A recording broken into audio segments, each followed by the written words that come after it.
Hey everybody, welcome to Truth Be Told. Yeah, no, So I am like interesting. sometimes I'm like starved for it. I'm just like, please, like sit near me or okay. Well, no.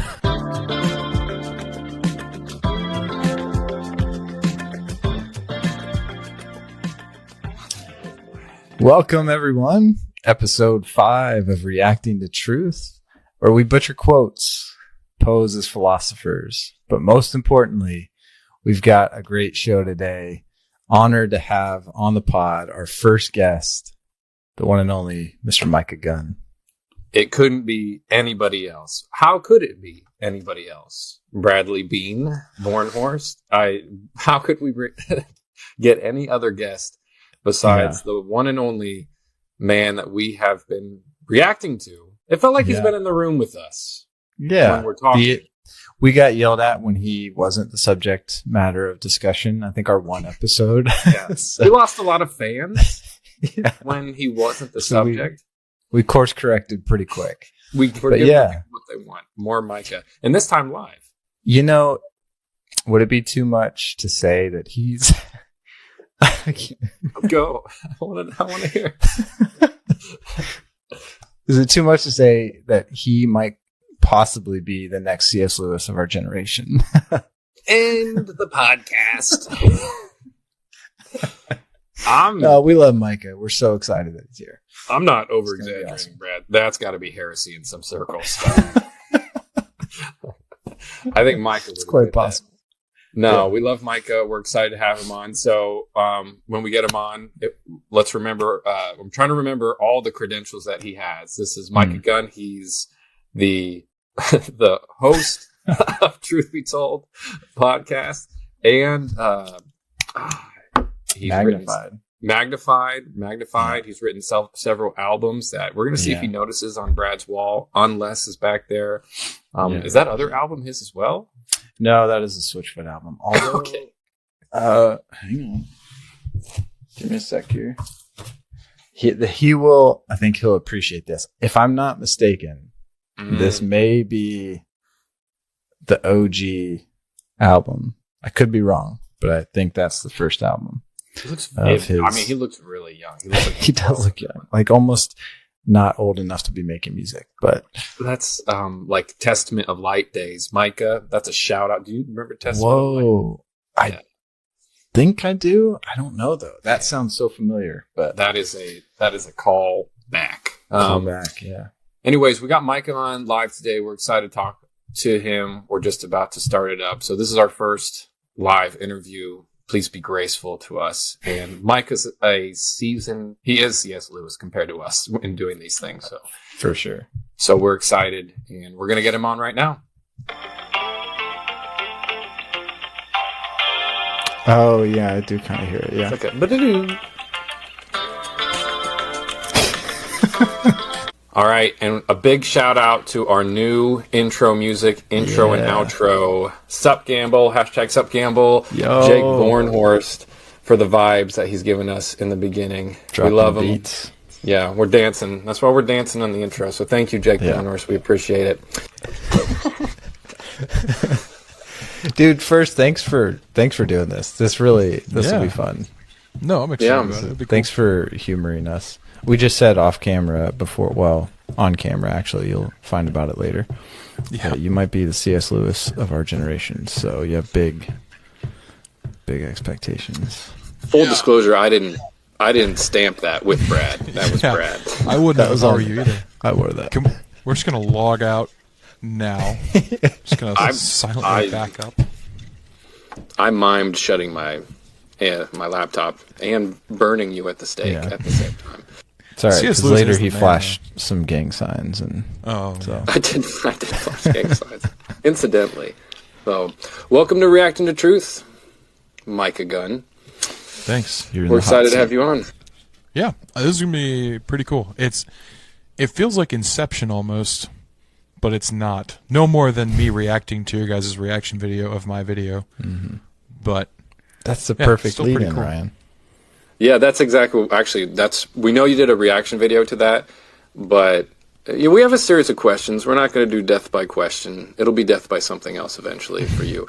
But what we're going to do is we just wanted to ask.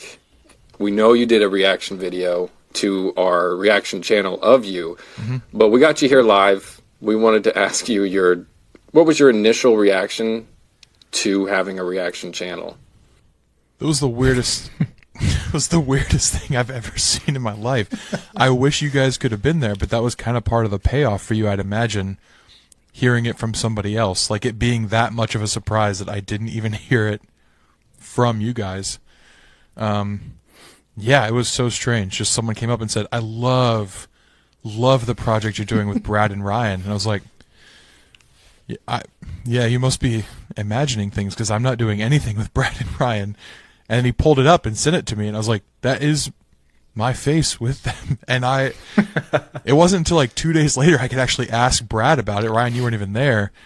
And I don't know, it was like everybody was telling me about it before I could even see it myself. And yeah, it was the weirdest thing ever. I didn't even know people listened. I thought those were all bots. So well, I had AI do transcript and then we react to it, but have we identified that friend? Do we know who was? Oh, that, it was Micah? Nathaniel Green. Mm-hmm. Oh, okay. Yeah. Somebody Nathaniel, else future came guest, up to me. I'm sure. Yeah.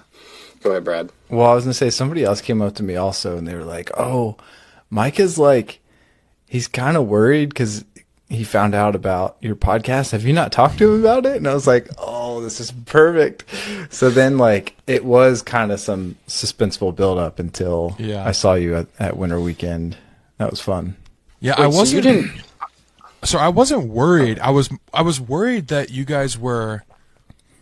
Like the last time I had ever spoken to either of you about my podcast, Ryan, it was with you at a wedding, and you were laughing at the fact that atheists would tear me apart in my comments, and you're like, yeah, I just love getting on there and hearing them like just kind of tear you apart. And I was like, okay, so this is a source of like funny for these guys, which is fine. That's not completely fair. Okay. That's not completely fair. No, I would just you really stick your neck out there. And I would go in the comment section, and I would have a time. Because, I mean, we've been friends forever. So knowing you and knowing what they're saying about you, and, you know, we've always made fun of each other. Yeah. So I was having just fun of what people were saying about you. Yeah. But then I would actually say things back in the comment section. I'm not being helpful, but there would be like 99 in a row. Yeah. And then just like me or whoever and saying like, well, he's trying. Cut him some slack. That's actually he's the apologist for you. Yeah, that happens way more than I care to admit, where people that actually do like it, and it's mainly the people that know me and have any sort of friendship with me, they think it's funny because me being like, I don't know, I think just to know me and to know how like I'm a big guy and I just get steamrolled by people like mean commenting me, and I'm just like, my feelings are hurt now. Like it's a little bit funny. But then so they want to defend me a little bit because they're just like, okay, I know Mike is actually taking this to heart, but they go in to defend me, and like 9 times out of 10 they make it a little worse. Like it'll be something like an atheist will say something like that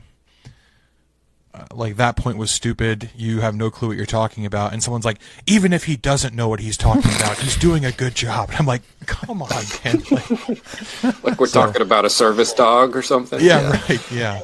Yeah. So no, I know. That was one of my comments. I think the first line was, "This is obviously a small production." So, which is not. But people untrue. are just so rude. They're so rude, and you've dealt with it very gracefully, I might add. So I commend you for that. Well, I mean, I don't know. I hate making those videos, so I hate when. I don't know, I come up with ideas and I'm just like, oh, that'd be a good idea. Maybe that's a different angle to take. And so it's good faith. Like I'm trying to do something where it's like, maybe this would make sense to someone who disagrees with me. Inevitably it doesn't work, but those videos get like way more hits than anything else. So most of the time people are like, wow, tiny channel, just trying to get views. And I'm like, no, I actually thought this was a good idea. That's how embarrassing that is. So thanks for having me on, guys. Yeah. Well, not small enough to not have a reaction channel. So That's true. I don't know. Have we told you how, like, the idea started for us to even do it? I don't know if we've talked to you about that or not. I think maybe I did briefly at Winter Weekend. Yeah, Or maybe I thought it was Ryan just did like too. you guys were talking about the things I was saying on the videos anyways, just like you guys had conversations on the phone or whatever, and it just kind of came from there, I guess. But that's all I've heard. Yeah, so we were at North Carolina together, and talking about your pod and just kind of some of the things you're doing, geeking out a little bit. And I think Ryan, you came up with the idea. You were like, we should do a reaction to one of his videos. I thought about that like solo, just like it would just be kind of funny to do a reaction. So yeah, it was kind of like a funny thing at the where I was like, I'm always thinking about trying to be funny. So at the start, I was like, wouldn't it be kind of funny if we did that? I think we were in the pool, Brad. Yeah. We were about to go into your pool. Yeah, Well, that's where all the I great kinda love ideas happen.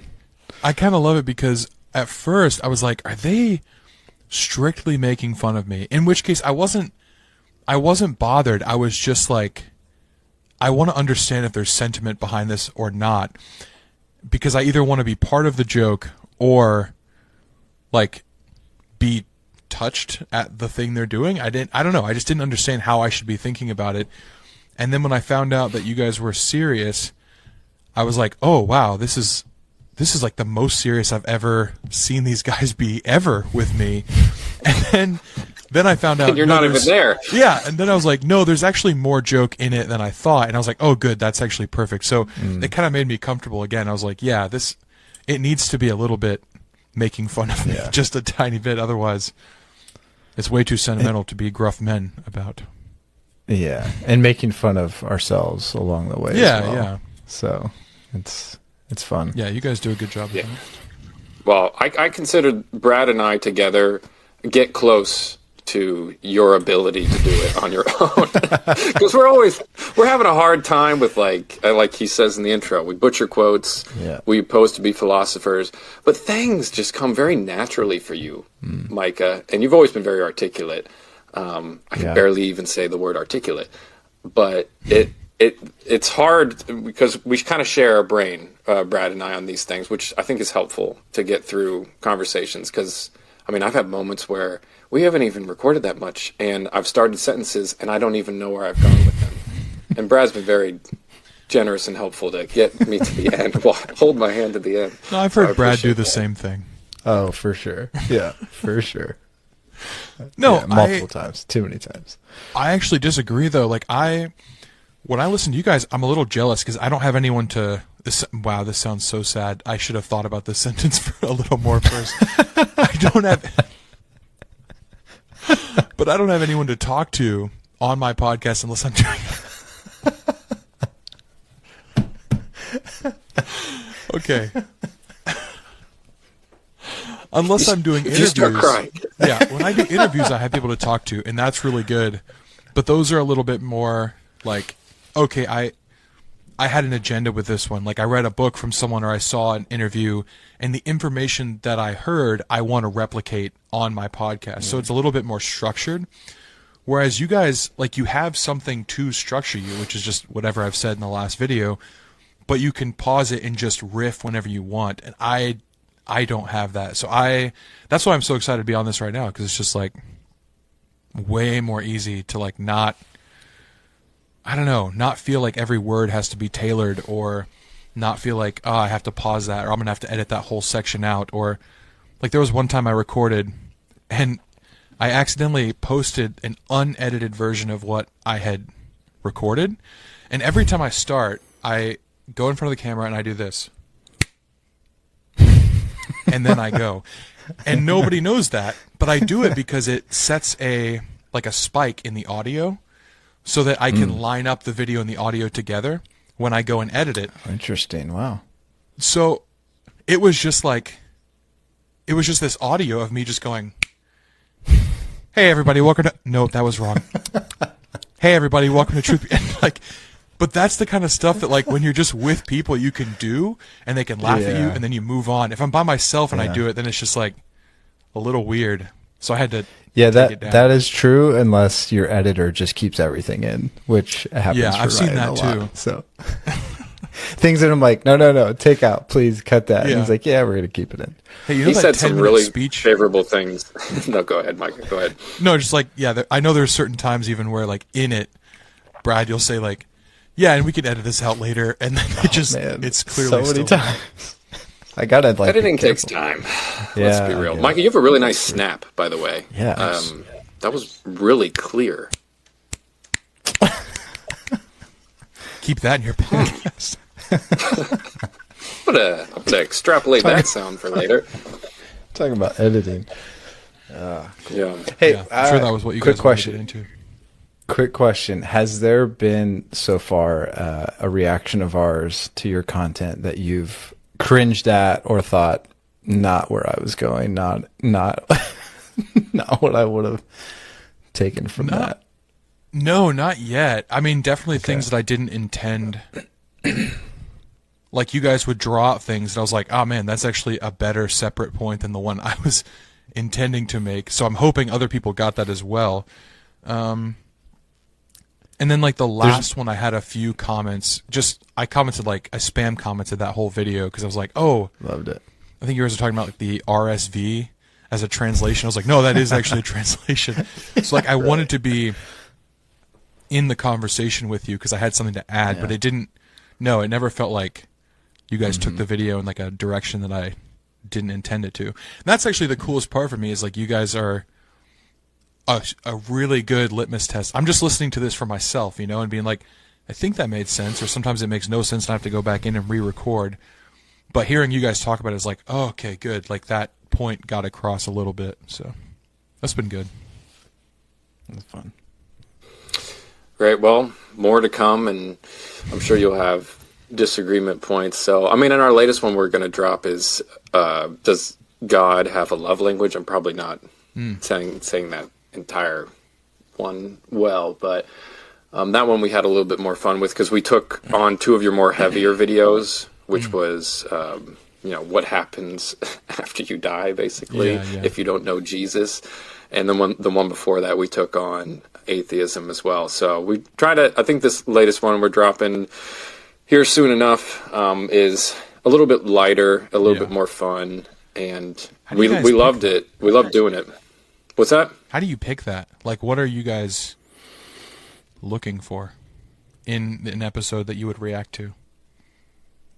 It's kind of like a spur of the moment. We get on and we're like, so which one do you want to do? And that one, like he said, we had come off the heels of two fairly serious ones that we were probably way in over our heads. And so it felt like a good balance for what we're trying to do to kind of take one that we thought was, well, actually, I don't know if I had listened to that one. So that might've been a true reaction, going into it. But, the title and subject felt like it'd be fun to hear your take on and then kind of talk about. So, yeah, I think, Brad, I did basically a blind reaction to the previous one, and it was kind of actually nice where I hadn't watched the video before, and I just went into it. And it was kind of fun, just actually like listen to your words and actually like really live reacting. Yeah, that's kind of like true reacting. So we both thought maybe we didn't listen to that one. Also, it was a little shorter. Some of our videos have been going like an hour and a half long because we can't stop talking about what you're talking about. So, which has been so fun. It is hard because it's like I ramble a lot, so it's been a learning curve to try and like trim out some of the excess. But it's been so fun to just dive deep.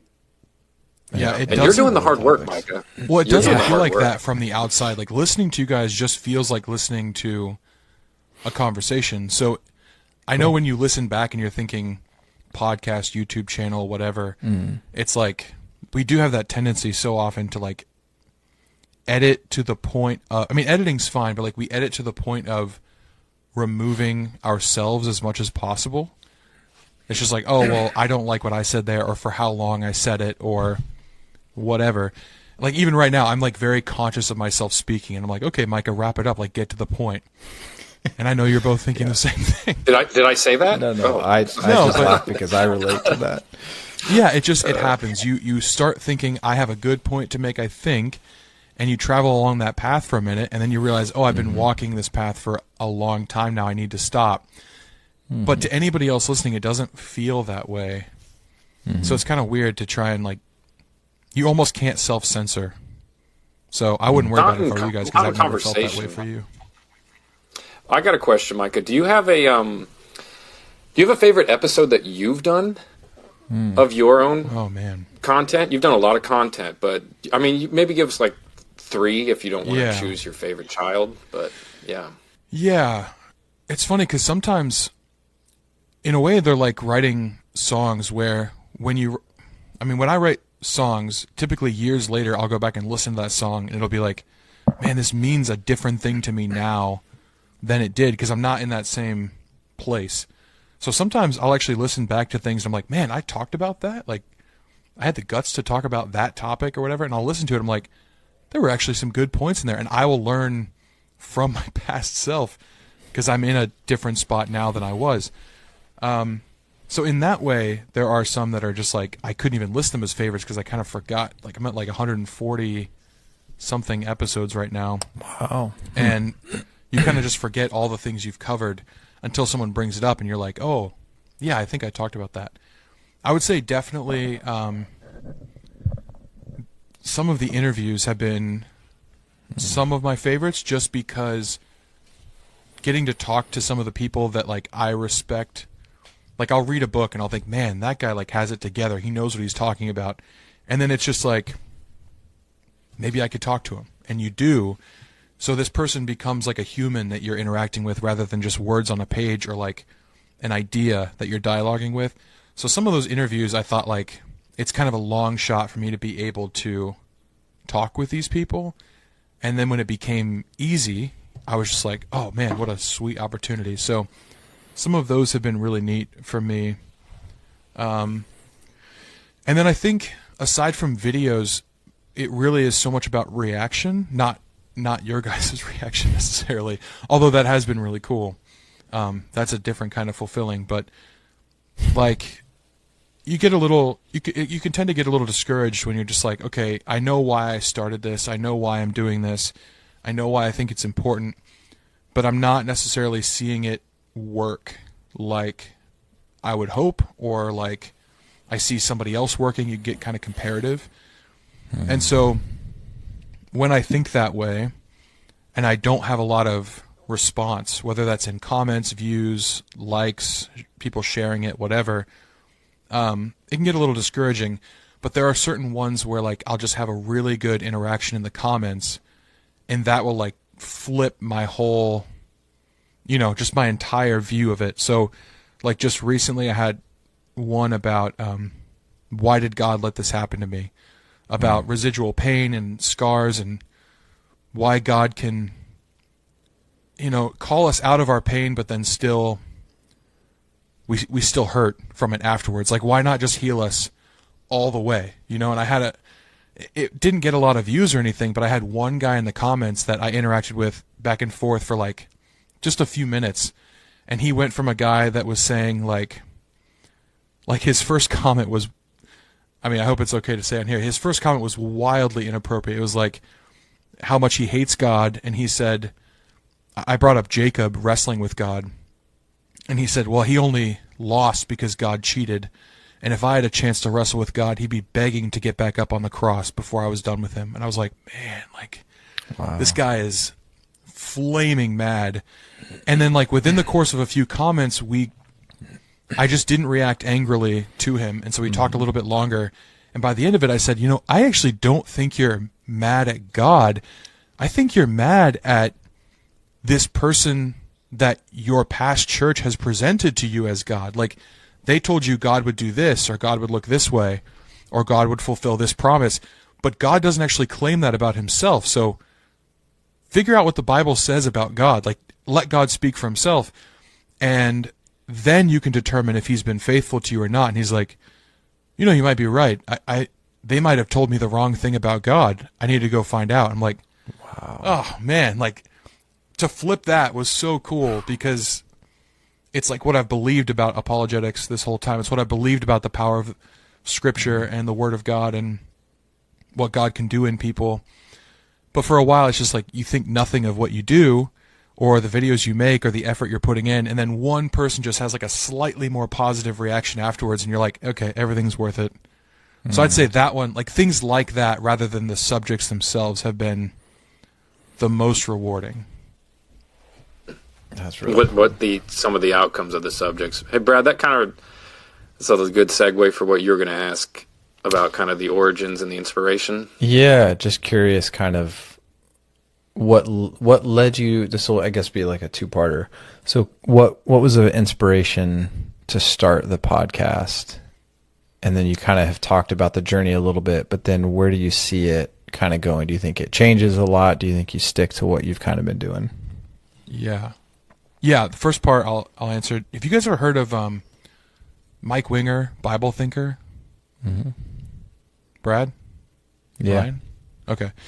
Yeah, that podcast was like that was like the first podcast I ever listened to. This is back when podcasts were, they seem like they're a little bit declined now, but like at the time it was like everybody that was anybody was starting a podcast or had one. And I had a job that I could listen to them while I worked. And so I was like, okay, this is pretty cool. Started with his, and he did a series on evidence that the Bible is the inspired word of God. And it was a 20-part series. And I started with the first one, and like it finished in no time. Like it was the quickest. It was one of the coolest listenings I've ever done. And I kind of fell in love with the idea of, man, this guy is presenting things so well in like a logical way.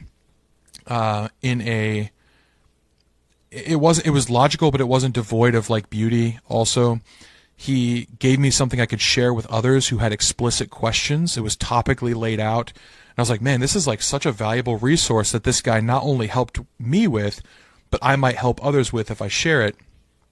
And I just saw other people sharing podcasts a lot, and I thought, I bet I could do it. I speak for church. I love studying. So, and it doesn't harm anybody to do it, because if I do it and nobody listens, it's still up there. You know, it's just like kind of saved in a database. So that was why I started it, because somebody else did it, and I just thought, this is such a good resource that has helped me so much. I'd love to have the opportunity to do that as well if I can. But worst case scenario, this is what I've always told myself from the start, is worst case scenario, it's just me, and I'll at least have better regimented study, because I'm studying not just to kind of generally get something, but to share what I love about the Bible. And I think that's kind of a thing that's going on right now in society. People just don't seem to, like even in churches, they don't know that the Bible can be interesting. They don't know that they can fall in love with it too. It's like, well, I'm not a reader. It's like, oh man, but there's so much more than just words on a page. Or why do you think that is? Sorry? Why do you think that is? That they don't, is it the content that's being presented to them? Well, it's like I don't know. It's like there's people that are so interested in truth. Like people want answers so badly. So I don't like when people just downplay, like, oh, well, they just don't want it. It's like, no, they want it. They don't know that they can want it, or that it can be delivered to them, rather. Like they almost, maybe it's a self-doubt thing. Like, well, I don't like history, so how can I like the Bible when it's so full of history? I don't like poetry, so how can I like the Bible because it has so much poetry? And they just don't realize that it's everybody's book. It's the book that speaks to every single person's like innermost desire. And so I think they either don't know they can want it, or it can be delivered to them, or they don't know that they have the aptitude for it, and they trust that. They trust that lack more than they trust God's desire to communicate with them through however they learn. So maybe just that. That they unqualify it unfairly.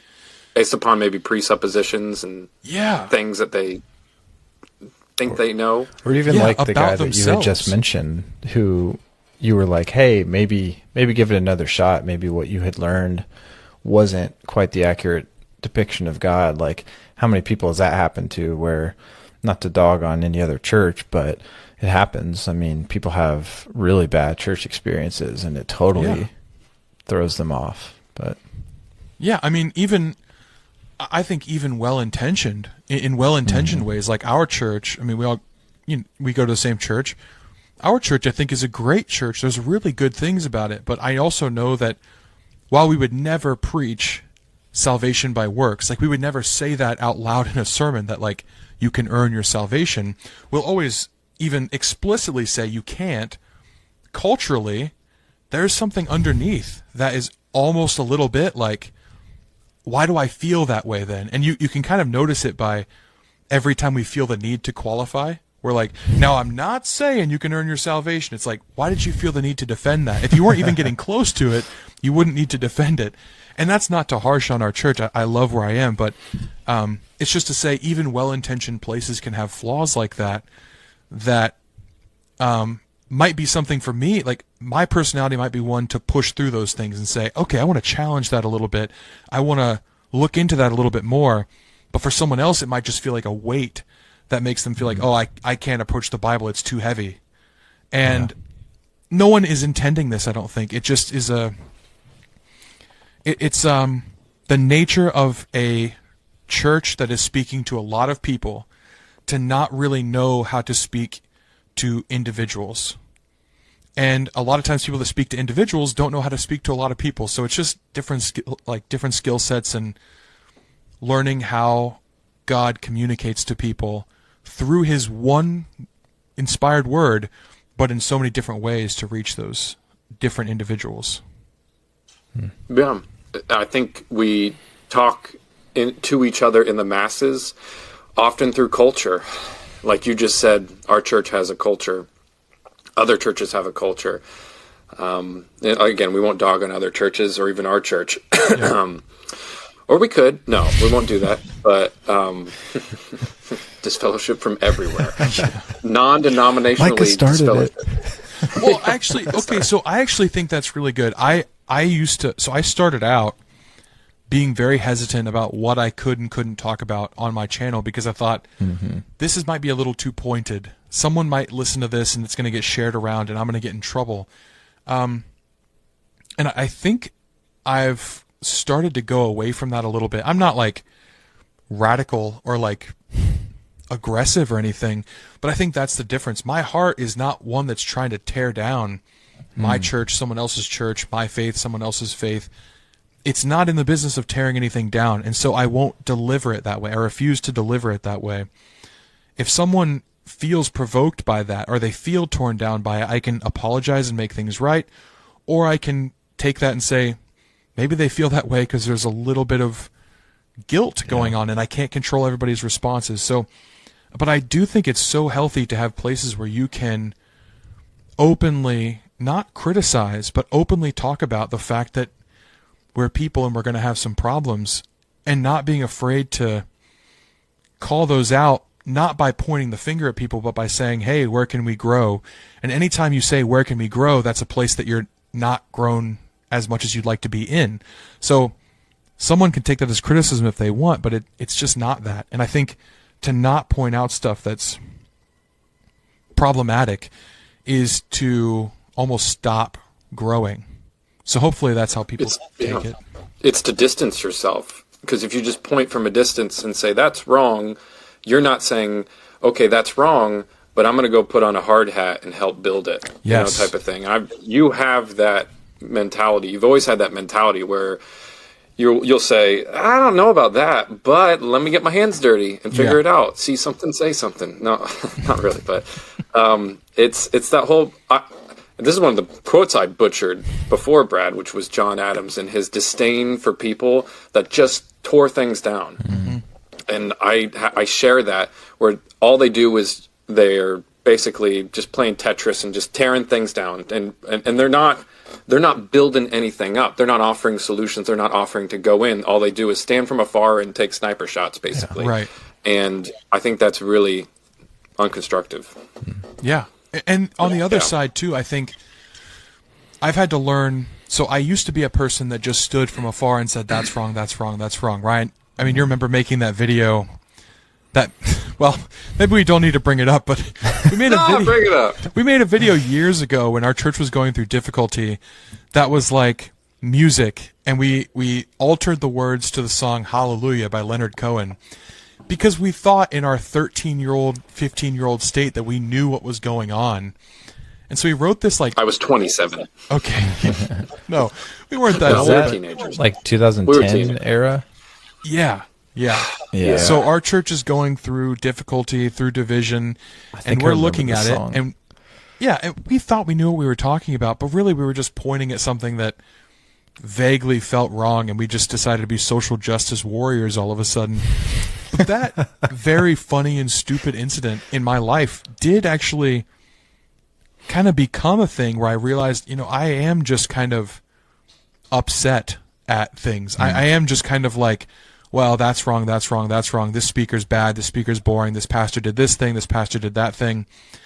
And it just took hold of me. I mean, I just became one of those people that just complained. And what I want to say about that is, I don't want to just rip myself apart right now either, but I kind of tried to grow from that. But now that I've been there, I've been one of those people, I also realize there are some people that will point out problems and they just don't have a solution. And I want to be careful not to make those people out to be just like accusers and attackers for nothing, because what they could really be doing is saying, hey, I hurt. Like, hey, that message you gave in church was horrible. But instead of just saying it's horrible, they might be saying it hurt me. It feels bad. I feel discouraged by it. And it's only it's those kinds of things like discouragement or frustration or confusion that you kind of bear silently, and then it becomes criticism later. But to those people that are that way, like, I do think it's healthier to say, hey, that wasn't good. Can we do this better, or can I do something about it? But also, I know there are people that get the perception from others that they're just tearing things down when really they're trying to express, hey, I'm in pain. Like, hey, this doesn't sit right with me. And so if I'm someone who has any power to do anything, I want to listen to those people and not accuse them of being just like rabble-rousers, But if I'm going to be complaining, I also want to not assume everyone's going to give me the same grace. I want to be a person that comes up with solutions if I can, or, just tries to make peace, I guess. Yeah. I actually think I see that as different, Micah, because I see we're reacting to you in live time and disagreeing with you in live time. That's but fine. Not really not really a disagreement, but I think those people are doing the same thing as what you're doing, is putting on the hard hat and trying to mend the situation. Because if they were hurt by that, I actually think the wrong thing to do is, if you're actually hurt by that, is to not say anything. Mm-hmm. So for them actually bringing up the criticism, I think is part of the remediation of them putting on that hard hat as well, getting down and dirty with everybody and figuring out how to solve the situation. It is. So I would commend them to do that. If you're hurt by that, what I'm talking about is, we've all been part of these conversations with our friends, and I've been part of them as well, is where you're sitting around at even like a dinner table or whatever, and you're riffing off on, man, that sermon was long today, or man, that was, why do we talk like that? Or, those types of things. And then you leave it at that, you laugh at people, and then you go back to your homes, Yeah. And I've been a part, I've been a part of that. Yeah. So that's not great. Well, and some of it, I think we do need to commiserate a little bit. There is such a thing as a long sermon. And I'm not, like, we have time limits on messages. Sorry, I'm not trying to, like, just rebut everything you say, but, like, I think it's okay to a point to just be like, man, that was a little bit of a rough one today.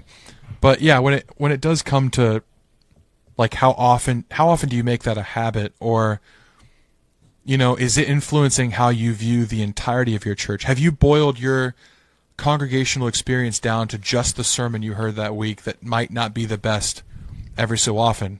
rather than seeing the good in things. That is very different.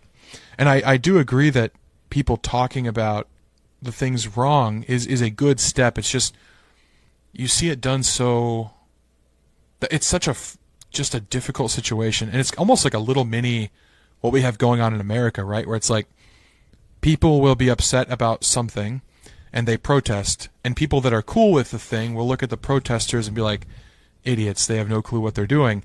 And it's just like, okay, I agree there are good ways to protest things that you don't like, or things that are you see as ineffective or inefficient. That's good. We have that right for a reason. Are you doing it effectively, or are you just shouting? You know, like the protesters need to ask themselves, am I doing this in a beneficial way? Could I potentially cause good and lasting change here, or am I just screaming and like getting out my anger? And those that are viewing the protesters need to not just say, I'm going to dismiss them because they're clearly dumb for disagreeing with me. They're clearly just being angry. We need to give them the grace to say, okay, maybe there is something that's causing them pain, or something that's not as it should be. Let me really analyze that to make sure. And we don't do it so good in America, and we certainly don't do it so good in Christianity at large. So, well, that leads us to our next question. Micah, which political party are you affiliated with? And go. How wild would it be if you just like unashamedly spouted it all? Like, oh and no, why? that was a... And why that political party is the party of the Bible. And go. Why capitalism is the... Yeah. Yeah, too much of that stuff. I kind of hate going to politics, but it just seems like the thing we all hate in the country is also the thing we actively do in our own churches. So I'm just like, a lot easier to fix on a local level. So let's just like work there first. I think it must be a human condition, because you see it at work, right? Like how many people talk about work politics and how much that drives them crazy. It's the same thing. Yeah. Oh, that person totally dropped the ball on this project. They don't know what they're doing. They're idiots. They're incompetent. Like it's just something in us. I don't know if I've often wondered, because I've felt this at times. I'm certainly guilty of being the complaining party.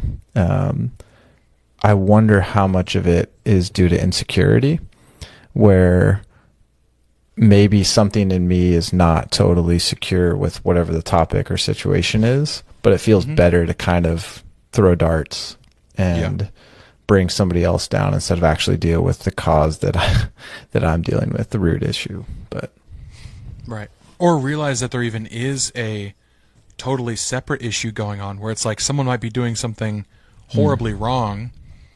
You don't have any control over it, so you complaining about it doesn't actually accomplish anything. But you could be in a state where God's like, I wonder how patient he'll be. Or like, I wonder if he'll refuse to slander. And you're just like, well, that's not really the point. We're talking about this. And it's like, but it might be the point for you. You know, that might be the thing you need to be working on, because it might be the only thing in your control. Yeah. I don't know. It's tough. It is. I got a question for you, Micah. Do you think we have this? I don't want to open up more cans of worms, but do you think we kind of have a Monday morning quarterback problem with our ministers? And I'll let me phrase that. All for you, buddy. Yeah. Do you know what I'm saying? Thanks there? for coming on. Do you know what I'm saying? Question. Do you know what I'm saying though? Because in so much of what I take a lot from what you say in the long distance relationship one. I thought that was really interesting when you're talking about having the burden of having to create content and do so, well, and do it consistently. And, our ministers have to do that type of stuff too. And they have to care for the flock, and they have to care for large groups of people. And then I just feel like I personally do, I feel like there's I could do it better mentality for a lot of people. And then if they did, they would just end up doing a lot of the same stuff. So I lay that at your feet. Yeah. Wow. Yeah, there's probably a lot of things going on there. I mean, I think I've talked to... So I do that generational divide episode.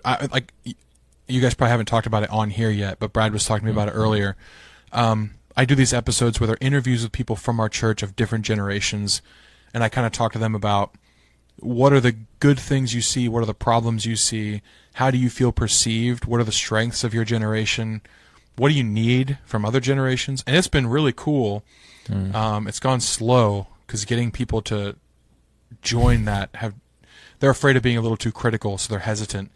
But it's been really cool when people have. And the thing that's kind of continually been brought up, even if it's just like before those conversations or after, is that I think maybe we are like demanding, I'm not sure where the blame lays for this, so I'm not really trying to assign blame, but we do ask a lot of pastors. Like, they have to be very eloquent in their speech. They have to be biblically brilliant, because not just sound, but they have to be brilliant, because they're competing with every bit of information we have on the internet, right? We're in a very fact-check culture. So it's like if they say something wrong, we know about it so quick. They also have to be very personable and personal. They have to visit you. They have to, it's like, I'm not saying they're overworked by any means. I think it's a job and it's a fine job and okay, good. But it's not about how many hours they're putting in necessarily, as much as it is we expect them to almost be superhuman. And I don't know that I see that precedent in the Bible. So when they try to be, one of two things happens. Either they succeed at being superhuman in a few very visible areas, and those are the people we're like, wow, these are the best of the best. But they let everything else kind of fall, and so those who see those parts are wanting to tear them down. Or they distribute their efforts and energies pretty evenly across the board, and they're kind of mid. But they have no opportunity to succeed because the expectation placed on them is they need to be perfect in all these things. Now, James talks about it, to be a teacher. I think he's talking about pastorship. To be a teacher, you need to know it comes with a higher level of judgment. If you're going to teach these things, then you need to be living them, because you're going to be seen by people and it's going to come out. That's fair. And so I try my best to think about myself and be like, am I talking about anything that I can't actually say? And that does hinder me sometimes. Yeah. I'm like, I know this to be right, but I don't think I'm living it as well as I should. So I need to get right in there first before I can talk about it. Especially with the more you say. Because the more you say, the more you're judging yourself. Yes, absolutely. In a way, you're putting out your own standards out there constantly. Right. Sorry, go on. No, absolutely. And yeah, so I think that because we have this expectation that they're perfect in everything, we don't necessarily give them the opportunity to be good in the things they're good at. And maybe we don't place them well either. Maybe some congregation really needs someone personable, and instead we've placed a really good business manager there. And it's okay, well, that business manager thing could be really good, and it could be what someone else needs over here, and they're not going to be valued appropriately. But yeah, so there's a lot of things going on with that I think is not the fault of the pastor or the minister, and not the fault of the people. It's just somehow we have it crossed that we think these are more than people, and they're not. And I think the majority of them don't want to be perceived that way. They're just come on, man, my job is hard. I'm trying my best. And that, I don't know. I think that we shoot ourselves in the foot with that just a little bit. That's a fair answer. You weren't prepped for that question. Brad? I think you did a great job. Well done. Your turn. Well, so maybe a couple comments. I could, a little insider baseball perhaps, with my dad being the worst pastor one we have. Just kidding. Your dad baptized me. I can't say that. Disfellowship. True. Yeah, I forgot about that. No, just hearing him talk about, because he's compared to some, I guess he's only been doing it for maybe 10 or 12 years, something like that. So he had worked in Ohio for a while doing civil engineering type work and drafting and stuff. And so kind of transitioning, I think he learned a lot just from those early years. And so hearing some of the stories of what he would go through, it's exactly what you guys are talking about, where you've got these different personalities within a church. And some people have very strong opinions about how something should be handled or the way things should be organized, how funds should be handled, like, etc. Right. And so they are balancing a lot. And I think one of the lessons that he's shared with me that is a tough one to learn, but because I know I still struggle with it, is like he has to let go of trying to be a people pleaser. Like, you can't be in that role and just try and make everybody happy. And that's tough, because as a minister, you want to be well liked and you want to be supportive and you're there to serve. Like, that's literally the idea of the position. And so if you have that contention or those issues, that could be tough. But yeah, I think about James as well. I took a break from even giving sermonettes at church, because I was like, there are some things that I need to, clean up in my own life and make sure that I'm walking the straight and narrow, so to speak, before getting up in front of people. And it's a heavy thing even still, like preparing a message and making sure that it's, biblical and relevant and interesting and engaging. Like, all those things are put. And again, that's a 12-minute sermonette slot, let alone actually trying to help coordinate a couple church congregations. So tough position, but yeah.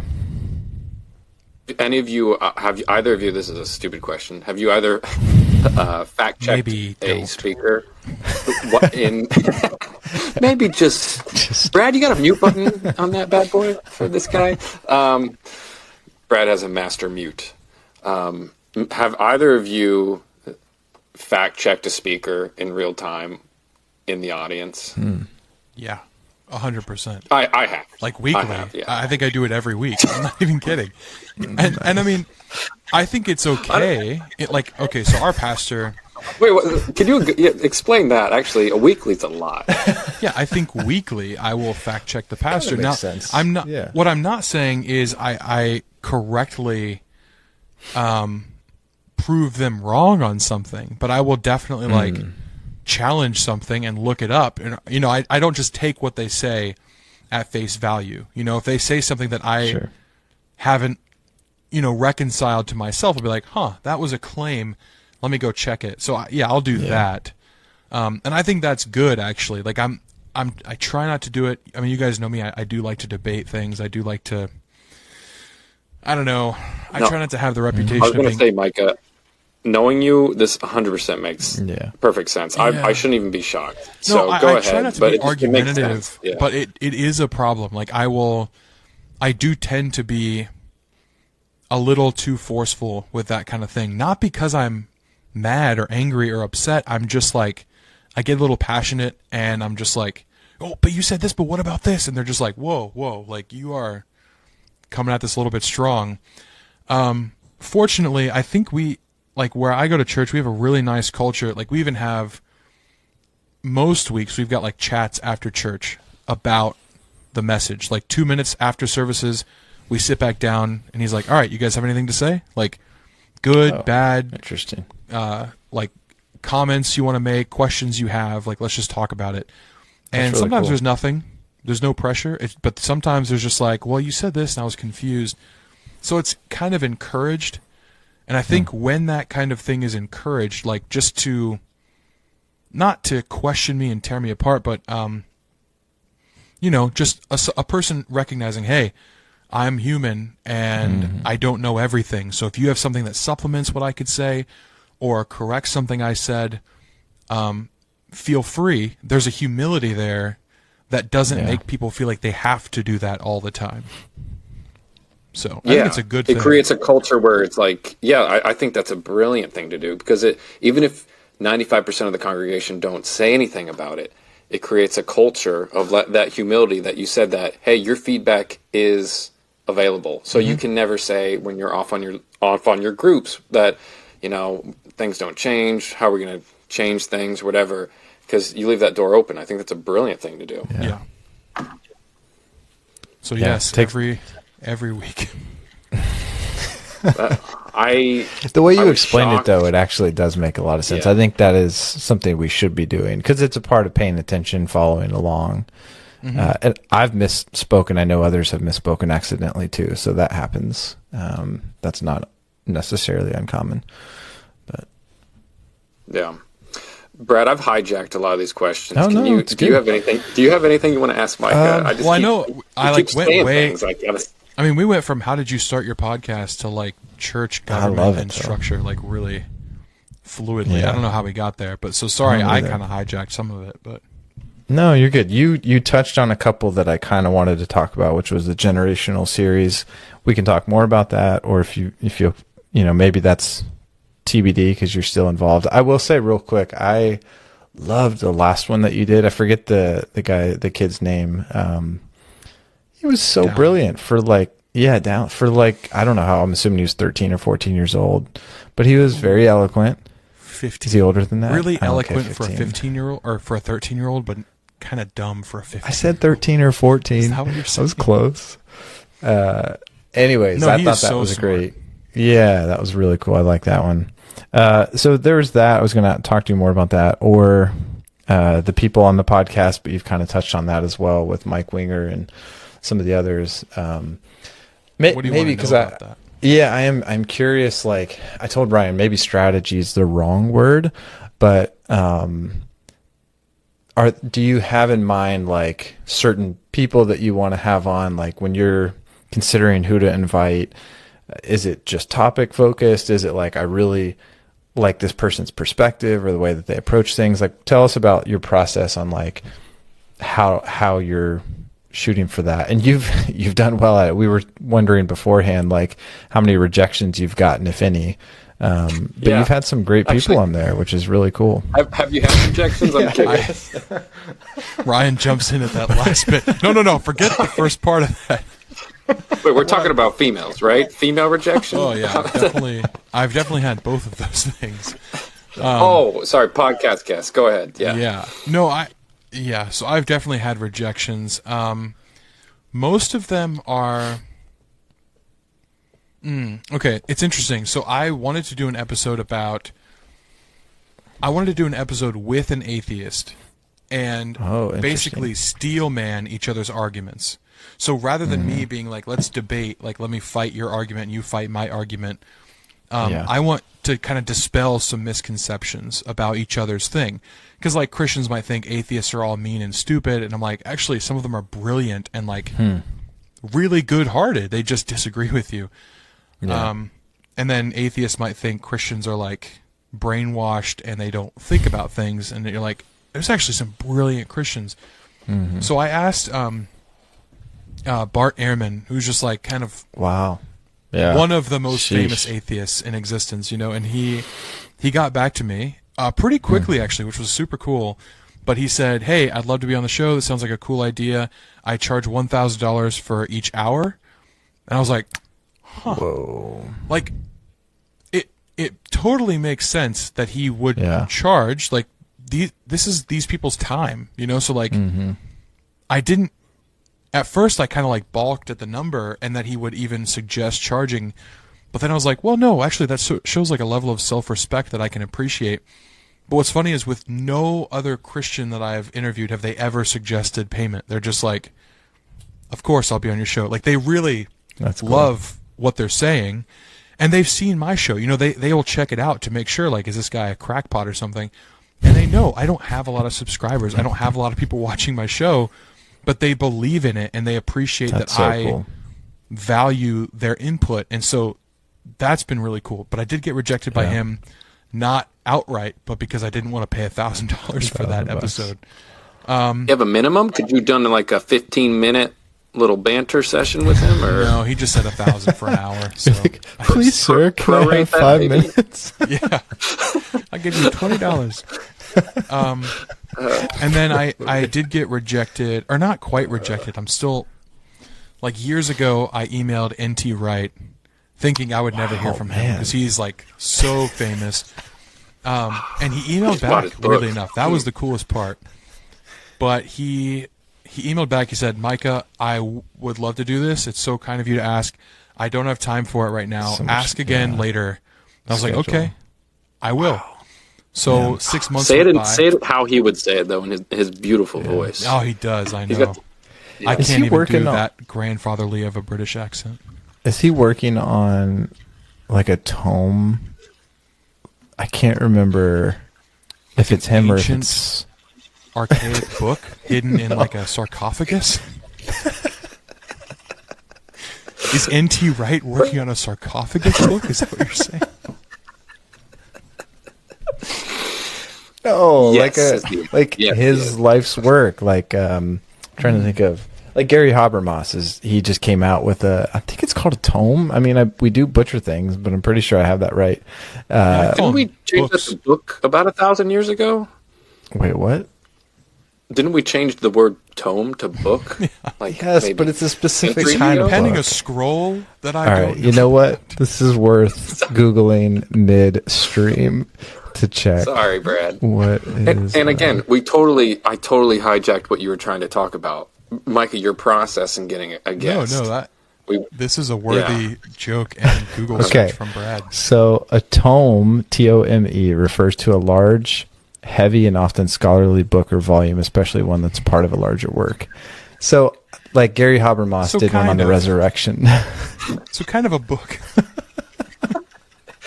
Brad's probably right. Yeah, he probably is. He probably Like we're I've, just- I've listened to a lot of podcasts. I've heard other people talk about tomes, but anyway, sorry, that not worth going down that rabbit hole. But N.T. Wright would have been amazing, and still would be if you can end up getting him Yeah. on. That would be so. So cool. every 6 months I re-email him and I'm just like, please. Yeah. And he's Hey. like, Mike, I'd really love to do. Just keep asking. One of these days. I'm like, dude, 15 minutes. Like you I'll were the take anything. nicest reject. He is, and I got to meet him, Yeah. which is cool. Like I went to Whoa, one of his like nice. summer intensive classes, which was that was awesome. But yeah, still no podcast there.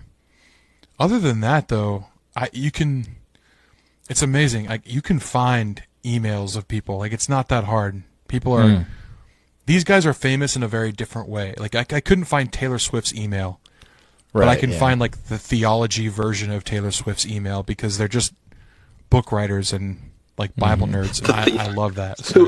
who is the theology version of Taylor Swift? First of all, that's N.T. a great Wright. question. Tim Mackey. N.T. Wright. Oh, It's N.T. Wright. definitely. N.T. Wright. Oh, yeah, okay. I did get rejected by Tim Mackey actually. Really? Yeah, but He's pretty those don't big. feel like rejections because it's literally just an automated response back that's like, Yeah. They probably get so many requests. Thank you so much. Yeah. Man, if That you would have a be cool. one-on-one sit down with N.T. Wright in like leather chairs, and you guys are just, Cigar. I can see it. Oh, Yeah. Ryan's Cigars and playing a on the little- baby piano in the back.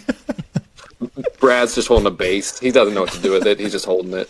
Yeah, so Mr. Wright, I love that you accepted my request. I have two friends that are just going to be standing there, and one's going to be playing a baby grand. Is that cool? Tell us about the tome.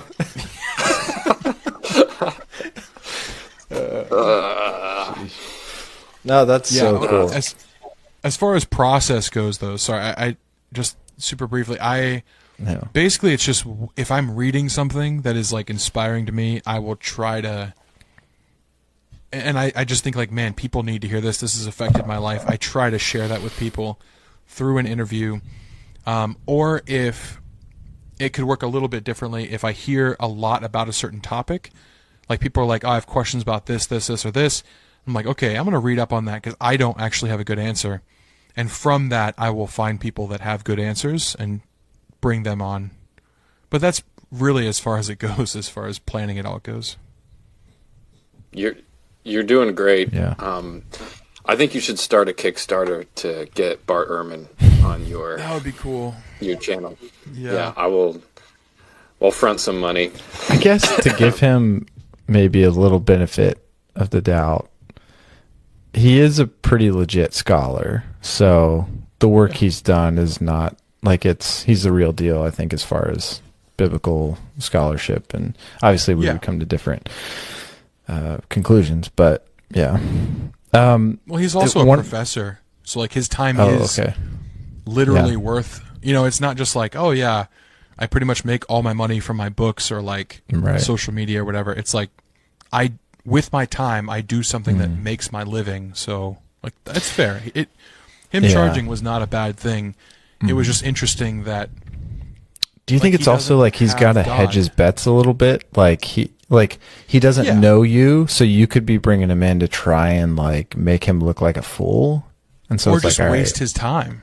Yeah, Yeah, I could right. just Yeah, be I don't have a lot of followers, so I can't really help him out very much, but Mhm. I could easily just be like using him to get followers. Or I could be someone who just, you know, like just has no quality in my show at all that he wouldn't want to attach himself to.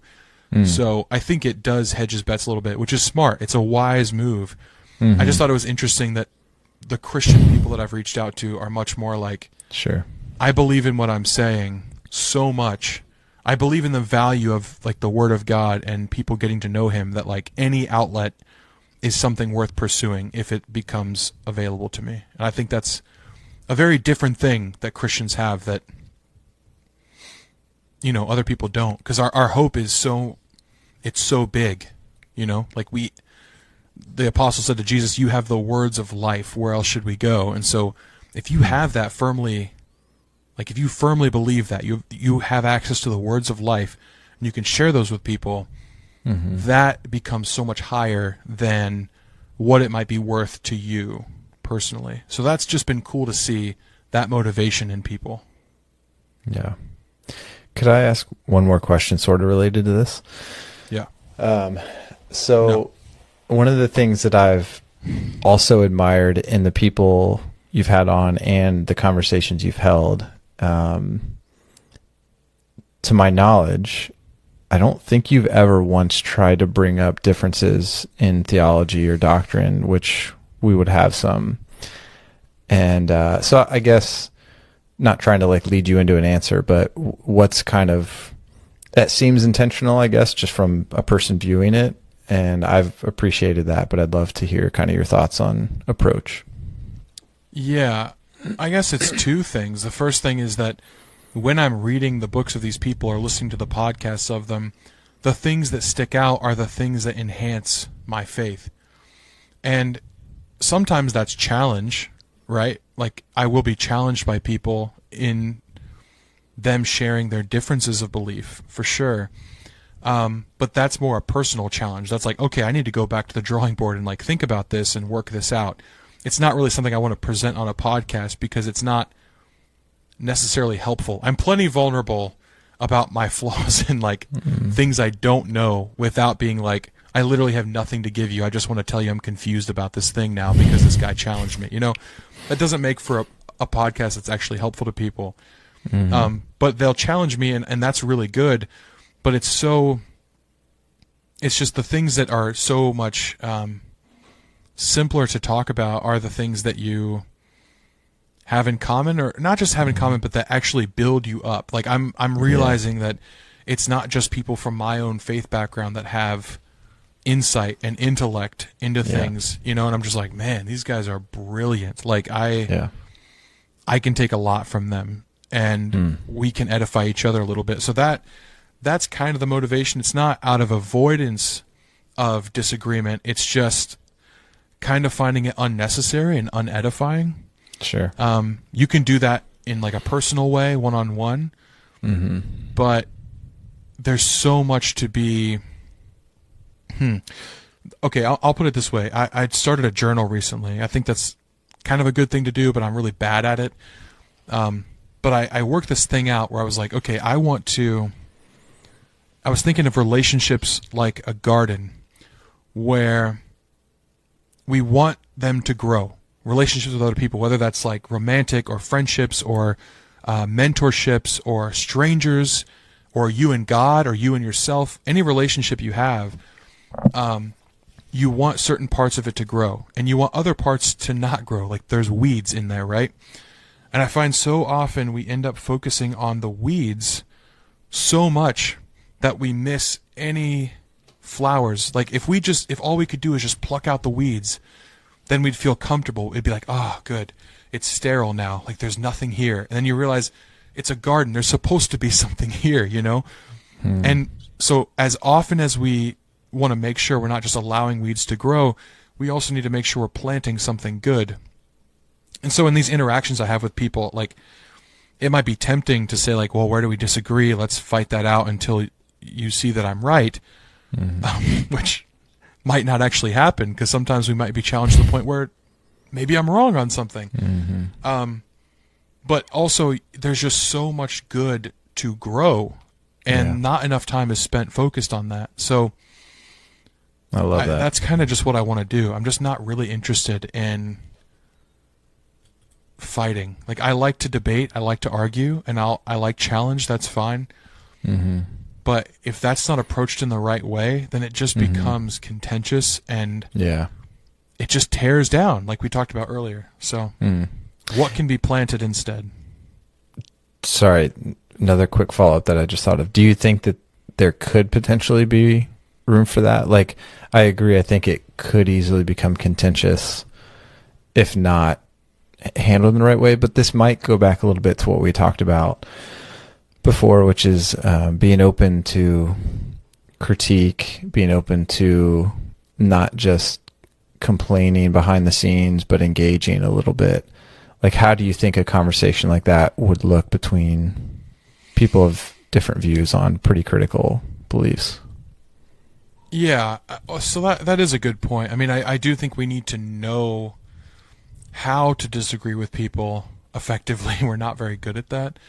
And I think there's merit in it. You could do it, but I think my biggest problem with it would just be that if I would either feel one of two ways. I need to be over-prepared to the point where there's nothing they can say that could possibly make me question anything because I want to appear some way, which is not the right mentality. Sure. Or it would be, it doesn't matter, let's just go in with good faith, and then I'm shaken by it, and I'm afraid that someone is going to listen to it and be shaken because of me.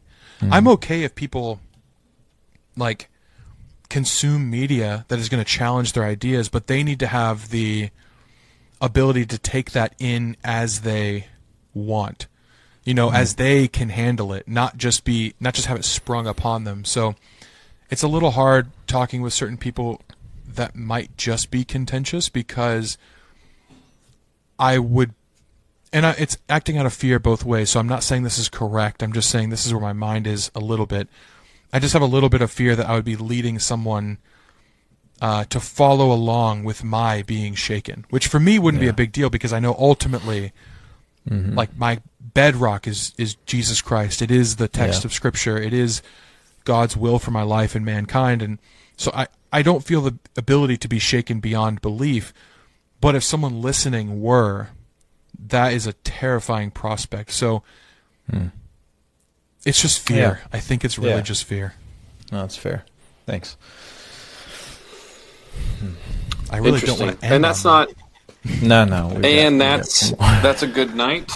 Micah Gunn is scared. No, I think I appreciate your honesty in that. Yeah. I just think it goes back to what is the purpose of why you're doing what you're doing, and it's not for that. It's more based upon that beautiful philosophy that you mentioned about being additive. And not just focusing on the nits in the weeds. It's just being additive.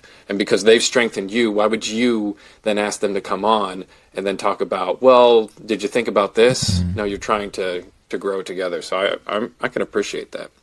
Yeah, and I mean, I do not shy away from things that might be contentious. Like, I'll talk about my beliefs, realizing that people are not going to share them. And that's fine. But then I can have a conversation with them on a little bit more equal footing, where in the comments they can look stuff up, I can look stuff up. We can, just dialogue with more information. Or we can say, hey, I need to go away and think about this for a little bit. I'll come back. If you're doing it live on a podcast, you don't really have that ability. And that's okay. Like, it's perfectly fine. There's nothing wrong with it. Like, if you guys wanted to have someone on that you disagree with, I'd be like, do it. Like, more power to you. I don't think we should be acting in fear in that way. But like we talked about, the Word of God is so weighty to the point where even when you go to church and you deliver a message, you're just like, man, I'm talking about heavy things. Like, I want to make sure I'm right, not just intellectually or academically, but right inside with myself, with God, with others, so that I can deliver this faithfully. And I just want to deliver things faithfully. And I like you said, I do want to be additive, because we kind of grew up in a little bit of a culture where it was us versus them rather than us for them. And I've been trying to change that in my own mind, where it's like, okay, if I disagree with this person, how can I be for them? And yes, sometimes it might be a conversation that's harsh, or a conversation that's like kind of going over the hard facts of apologetics on this topic. That could be loving. It could be for them. But knowing your timing is really important as well. So there's just so much to consider in there. Well, there's not saying it couldn't ever happen though. I love what you just said, because for me there's a scripture, I don't remember exactly where it's at, but it's in one of the Gospels where the disciples come up to Jesus and they're saying, "Hey, we saw some others who were casting out demons in your name, and they were doing all these other things in your name, and we told them to stop, because they're not with us." And Jesus's response was I'm paraphrasing, but why would you stop them? They're not against us, they're for us. Like, right. We might have differences, they might not be in our exact discipleship group following, whatever, but they're at least doing good. They're not a part of the adversary's work. So I think there's something to that. And also there's been this like thought that's been going on in my head for a while now. I'll probably develop it into something at some point, but you guys talked about it when we talked about the one you reacted to, about like what happens after you die if you're ignorant of Jesus, right? And he's basically looking at Israel, who, they feel very self-assured, like, we are God's nation, we are God's chosen. We're not like them. We're not like Sodom, Gomorrah, Tyre, Sidon. We're not like those people. We're special. And it's like, while it's true they are God's chosen people, Jesus' message to them is, because you are chosen, you have such an obligation placed on you. You have such an expectation to do good to others, to love the oppressed, to use the wisdom and the knowledge and the blessings you have for good. And the fact that you're not means you're going to be an incredibly harsh judgment when it's all said and done. So anytime you're pointing the finger, which goes back to what we talked about earlier, anytime you're pointing the finger and saying, like, well, they should know better, I just think you might want to ask yourself, do I know better? And am I doing better? Would I do better? Just in anything else, I would say don't ever turn the focus back in on yourself. Always be looking out towards others. But whenever we're looking out towards others, it's rarely in a place of graciousness or kindness or respect or edification, I would say. Like, when we're looking across the divide and seeing them, whoever them is in your life, whether it's liberals looking at conservatives, conservatives looking at liberals, Christians looking at Muslims, Muslims looking at Christians, like whatever it is, whatever that divide is, you can look across and say, I think you're wrong. That's fine. But you might have a higher expectation placed on you because of what you have. So the minute you say, oh, well, they're going to have it worse off because they're doing evil, they might not, because the judgment, like, they've not been given the blessing you have to know the difference. And so, I don't know. I do wonder about our motivations a lot when we think about wanting to tear down someone's argument, not because there's not a place for that, there is, but more often than not, I see that slippery slope going into, I want to elevate what I'm saying over what they're saying. I don't know, it really very quickly becomes this thing where I'm not just intellectually against your idea, but you stand for your idea, and so I'm against you. And that's not at all what Jesus did. It was like, I'm against your idea because I'm for you. And I don't know how I could deliver that on a podcast. That's more a one-on-one conversation where I'm showing a person, I love you. That's why I want you to see things this way, because it's loving to you to do that. Yeah, that reminds me of Galatians, where Paul's talking about what they're boasting, their motivation, why they're boasting, and they're boasting basically for themselves. Versus he says, I'm boasting, because of the crucifixion of Jesus Christ, and that's a paraphrase there, but that's what you just said, Micah. Why do we go out and boast or try to level arguments against one another? And I think you said it beautifully. Is to do it for them, right? Because I love you. And even in the Christian faith of the different millions of different variations that we have, we can do that towards each other, and it's not for the other person. It's like it's boasting for our version of it, and it's not out of love. Right. Sometimes I'll say, I'm not going to broadly paint here, but it's not because I want you to know this because I love you and I think this is the best thing for you. It's that boasting because, hey, I think I got the crown jewels here. I think I know what's up. So I think, well put. And many people will hear that and say, you're just soft on the gospel. You're just wanting to water down truth. And it's like, no, I am saying there is only one way to salvation. It is through Jesus Christ. I am saying that to be a faithful person, you have to be obedient to the commands of God. I am saying that you have to pick up your cross daily and follow him. That is what I'm saying. There is no watering down of truth there. There's just saying, why are you delivering that truth? Are you delivering it because you want to share the hope that is in you, or because they are a threat to your intellectual thought about something? And more often I see it motivation. As that. Yeah, motivation. Yeah, where's your heart at? Yeah. Well, you solved it. All Christianity has now converged into one as we were speaking. I'm telling you, he's the C.S. Lewis of our generation. That was... I'm sorry. Yeah, the Catholics forgave the Puritans and the Church of England. Everything just... I hear while we were talking, I got notifications on my phone. Yeah, it was amazing. Yeah, I don't know Ryan, about C.S. Lewis. Those are big shoes to fill. Yeah, they are for anybody. Surprisingly, a little man, size 7. Size 7. It's a stupid joke. Two C.S. Lewis's. It's a good dad joke there. Yeah. From somebody who's got some experience.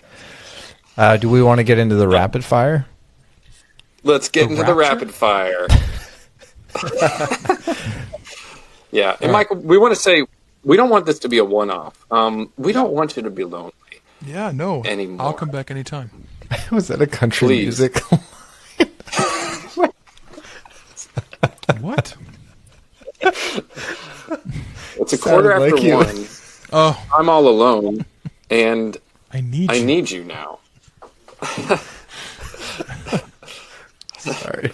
That's me every time you guys don't invite me on the show. No, we want to. The reason Brad and I sync is because of our schedules, and I would feel bad. I've always wanted to do something with you, Micah, and we have done little things we've always done little things like music together and stuff like that. But you're so consistent in what you put out, and you're an actual program. And if we were ever to attach ourselves to you, we would just bring it down because my schedule, I'm so inconsistent. And I don't even one night. No, go ahead. Well, I can just do what I do and then also join you guys and do that as well. It doesn't have to be. I hope I can post this on mine. Oh, man. You guys use my videos without my permission. Well, I guess I give YouTube permission. So that's true. Can you give us Actually, we're going to need you to sign a DocuSign while we're live. I'll come back. What I'm saying is this is perfect. This is perfect because we're so, I want to get a little bit more formal with this because Brad, sometimes we're like, it's been a month and a half. We haven't done it. But then it's perfect for you to just join and talk because I think this has been great. Yeah. So the rapid fire, I just had some questions. We have some questions for you. I didn't know this was coming. No, well, did you know anything was we didn't prep you at all. You sent me Brad and 3 potential topics. Ryan's like, don't worry about it. It'll be fine. Okay. Don't worry. Yeah, I'm not worried. Yeah. Who'd you vote for? Yeah. Don't worry about it. Nothing controversial. Well, first one is rapid fire, but also take some time on some of these as well. Like this first one I want to ask you is, what's one of your favorite books of the Bible, and why? I would say Romans. I just went through Romans recently, and it was a book I was like terrified to read through because it was big and complicated, and Paul is wordy. But when I sat down and just went through it and just kind of bit the bullet, it was beautiful and very eye-opening. So probably Romans. Cool. I've heard that before. I haven't given the Romans. I've gone through Romans, but I haven't given the Romans kind of tedious, months-long study that it deserves. Because I've gone through it, and there's like 3 chapters in there, more towards the back half, that I've always been like, man, I don't really get this on surface level. I need to dive into it. Mm-hmm. So you're obviously such a slow question. You're pretty well read. Just continuing as I on compliment right you. What's your favorite non-biblical book? Oh man, I think probably Lord of the Rings. It's kind of biblical. There's a lot of really good allegory in there, but Lord of the Rings is just way too good, way too well written. So I guess if that doesn't count, I could choose something else. But that's like peak storytelling. I should try to read the book. I've only ever seen like parts of the movies. I should read the books. He's like throwing up in his mouth. Yeah. How do you see part of the movie? He's only seen Facebook reels of the movies. Yeah, I don't know. I never really... Watching a movie is like the least effort you can put towards something. You sit there and it happens to you, and you're like, couldn't even do that. Like, I gave up. Yeah. Office reruns. Yeah, read the book for sure. All right, so we did a reaction to what is God's love language, one of your videos. This is kind of a triple-parter. We took guesses on your love language. That this episode hasn't dropped yet, so you don't know what we were Did you drop a poll? Guessing at. Yeah, we'll drop a William poll. voted on it. William, our fan. Our faithful follower. We wanted to know, what is your love language, and what do you think Brad's is, and what do you think mine would be? What's your guess? I bet you don't get it. I think Ryan got it for you. Yeah, not for myself. Actually, I have two that are top. If you get, we might have got these. Well, I mean, you got to get both. Yeah, you got to get both. So, Brad, what did we say? Ryan said he thinks you're acts of service, and then I said quality time. But then I kind of was flipping to Ryan's acts of service because I thought that sounded better. Very interesting. I know. To both? Well, so I've always tested so physical touch, quality time. What'd you say? Physical touch? Physical touch, quality time. I've always tested like neck and neck. Wow. This is a little bit too much information. That's what we're here for. So I love physical touch, but I have this weird fear that I'm going to like the idea of subjecting someone to like, oh, I'm going to hug them, and they're like, I'm so uncomfortable with a hug. That makes me feel terrible. I hate the idea of someone being uncomfortable with a way I'm trying to show love. Interesting. So I am a little standoffish in person where I'm just like, people would look at me and be like, that guy does not want to be hugged. That guy does not want to be touched. It's funny because I think in the episode we were like, probably not physical touch. Because, I would not have. Yeah. Interesting. Wow. I would have pulled that as your least. Yeah, no. I am like, interesting. sometimes I'm like starved for it. I'm just like, please, like, sit near me. Or, okay. Well, no. No. What's so interesting is I think this works into the podcast that we were saying, which was like, it's not always the one that you show, but it's the one that sometimes you need. Right. Yeah, so I show gifts, words, and service way more than I show the other ones. Interesting. Wow. But I definitely desire quality time and physical touch a lot more. So yeah, cool. That's really weird. Interesting. I had so many jokes when you said you crave it. So I'm sorry. Let's Yeah, just move no, on that's from that. I walked into it. That's fine. So what do you think Brad's is? I think Brad's is physical touch. I do. I need to take the test again. I told him, I was like, I'm not 100% sure. I've read You the asked book me or a question parts that you of don't it, know the but answer to. I told Ryan, I said, I think maybe words of affirmation. No, No? that's wrong. Okay. I might be right. I have no idea. I don't know. I have the book downstairs. It's in the book that you take the test, right? Towards the end, I think. You could look it up on Google Or do it online, for free, I guess. Yeah. Yeah. Okay. Yeah, you seem like a What about physical touch Ryan? guy. You've always been very, but again, I'm perceiving that because of what you do. Like you hug a lot, you slap knees, you slap backs. Like you just kind of are near. Yeah. You're kind of just around. Yeah. And then Our Ryan, basketball team was a crazy time. Brad, that's a foul on me. It was his outlet. Your teammate. Ryan, you present words. Like I remember when you were moving away from Ohio, and it was like Tristan and I, our other friend, would like joke because you'd be like, "Well, gentlemen, as the crow flies in one easterly direction, we all must fly someday." But I'm never not that fear. Like we well-spoken. just, I don't know. You just got This is why we so had Mike poetic. on. Yeah, you just got Maybe I do so like words. poetic and so wordy. So I want to say your words of affirmation only because you utilize words a lot, but I think that's probably wrong because most of what we've just said you present, you're not. So I would guess maybe physical touch for you as well. That's really interesting. I've never taken this. Never taken the survey. I guess let me know in a week when you take it. Brad and I were just guessing. Well, I really appreciated like acts of service. You know, like when you came down. I think I mentioned this in the pod, where when you came down and mowed our lawn. Yeah. When we were going through some stuff, I was like, that was like really. I remember that. That was really meaningful. But now that you said words, I do tend to light up when somebody says, I'm looking really cute or something like that. You know, I'm just all right. All right, Micah, this is your turn. Make fun of him. He walked. Yeah, hold on. I just said I crave physical touch, and you just said I light up when people call me really cute. No, I'm just kidding about that one. But I do. I do light up like. I notice when like my boss or someone at work, if somebody's saying something nice, and I'm like, oh, that actually does feel good when they say that. So I don't know, Brad. We should do the test. Yeah, we should. I mean, the figure thing it is, out they're for all ourselves. the thing about that that's so important. I'm really new at all this stuff too. I'm just kind of learning about not just that, but other personality tests as well. I used to be very skeptical of them, but I'm seeing their merit for the first time.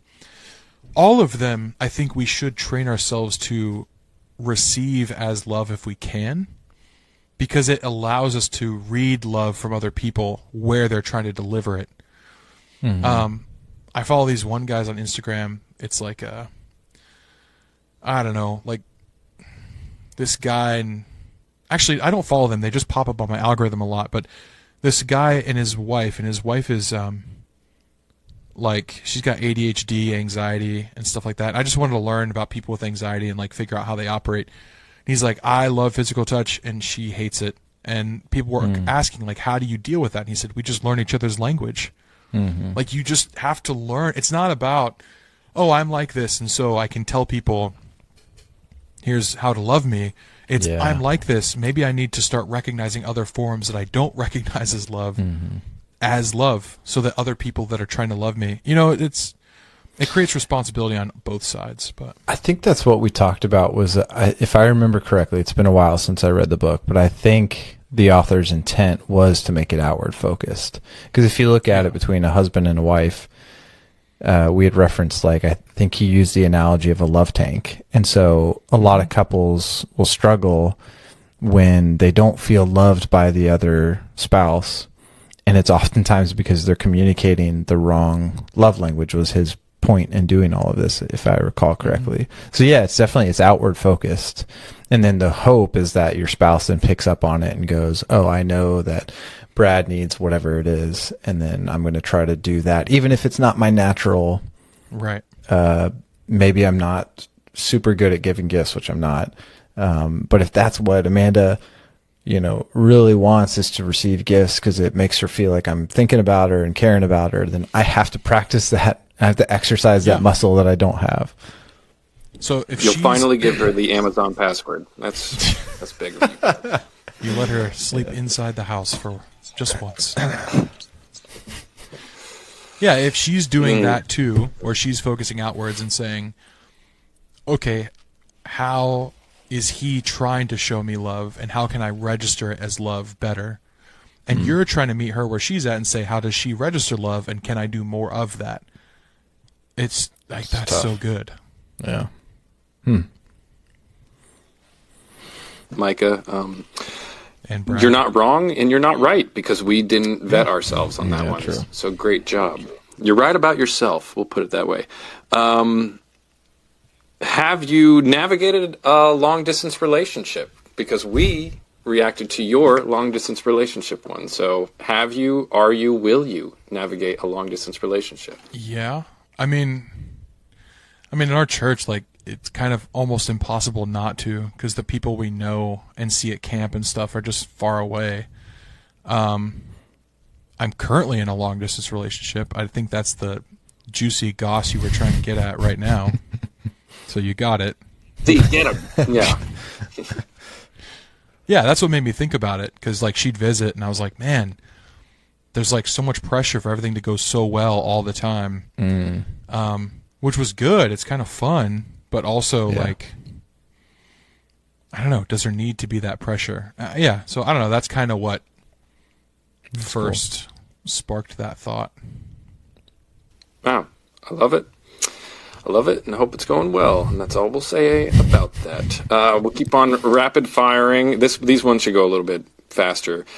Who's your favorite Christian band of all time? Oh, man.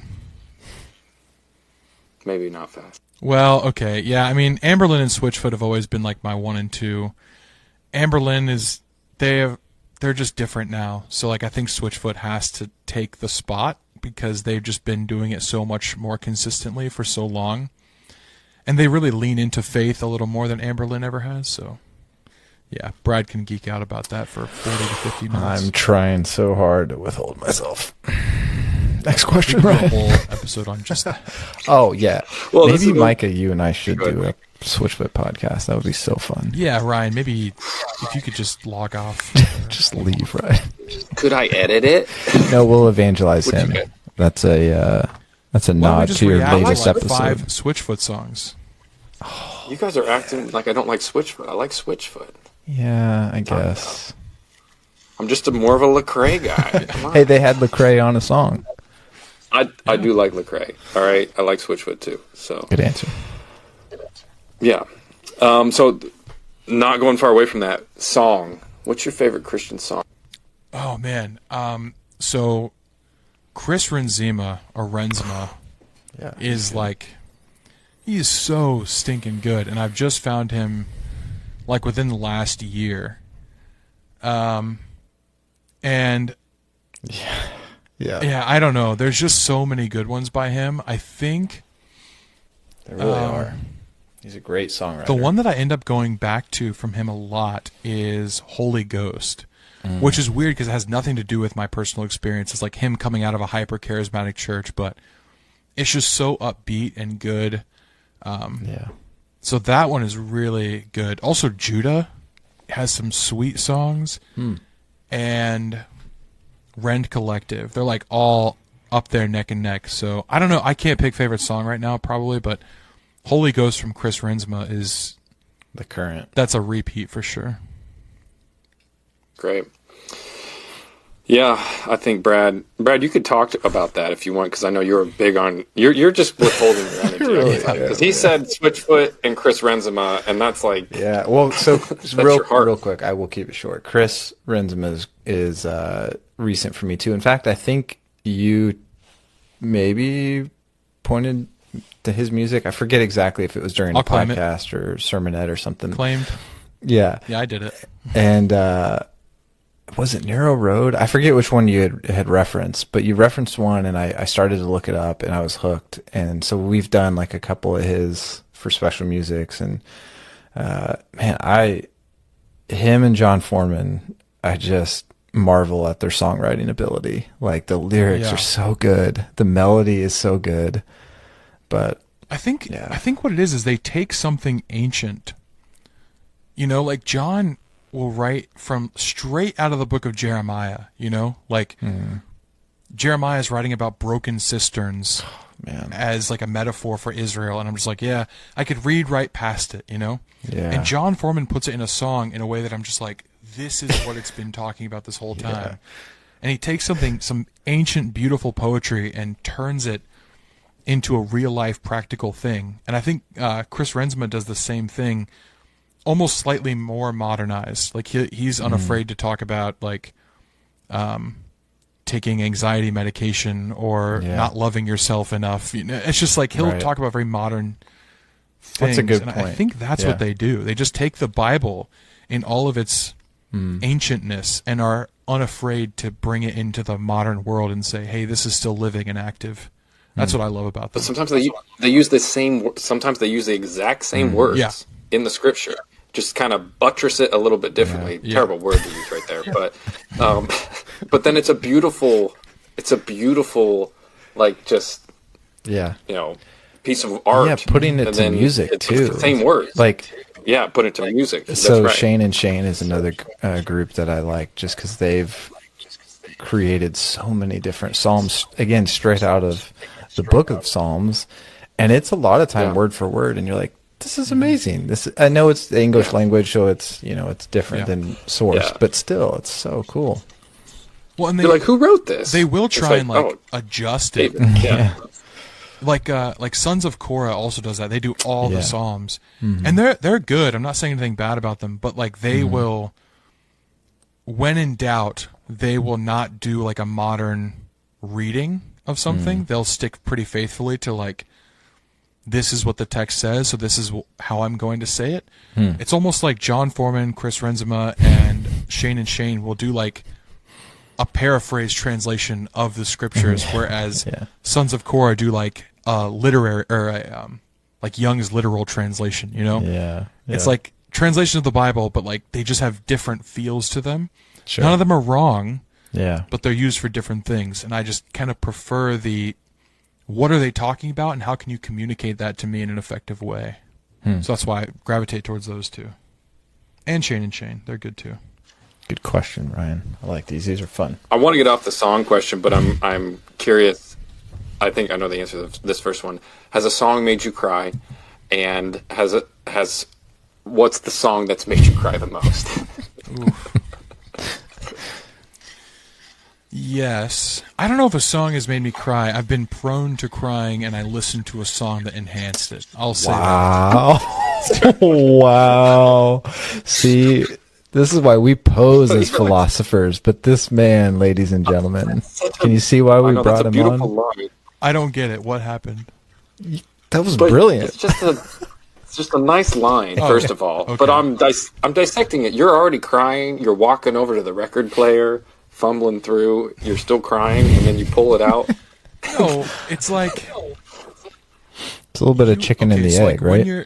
When you're feeling emotional, you crave something. You know, you crave either comfort or to be understood or to be heard in some way, and music does that. And so there will be times where I'm in a certain state, and it will just remind me of, man, that feels like this song, and I'll go to listen to it to be understood and to feel heard and to feel like I'm resonating with something. And often that will just be like, okay, it was actually too much, and then I'll cry. That it's happened like maybe 3 times.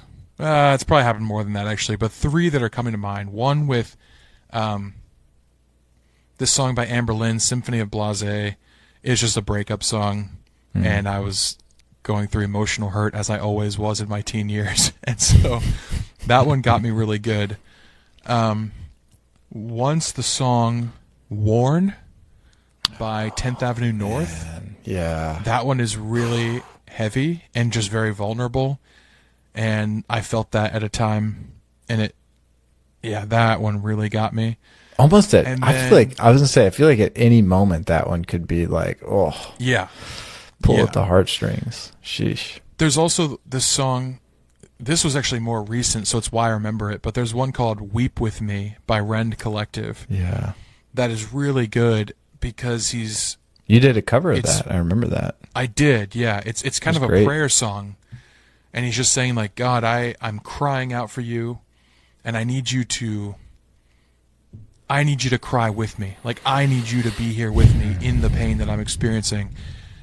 And the conclusion of the chorus is that he knows that God weeps with him. And that's a really good one. I like that song a lot. So, yeah, those three. There's been probably some happier ones too that just brought a tear of like joy, but not full on tears. I make fun of you, but That's I fine. completely relate. It's just because that's just something we do. But Yeah.